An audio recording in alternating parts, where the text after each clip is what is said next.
Hey everyone, I'm Josh Foster with RoadWorks Manufacturing, Director of Sales and Product Development. Coming to you from the Mid-America Truck Show in Louisville, Kentucky, we want to talk to you about RoadWorks Exhaust.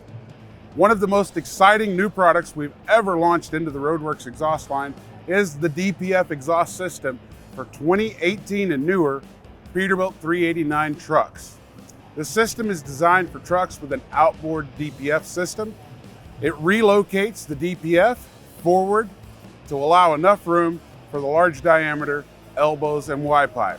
These kits are available in 7-inch and 8-inch, and one part number gets you the entire lower part of the system. So that's everything from the elbows down, plus the upper clamps.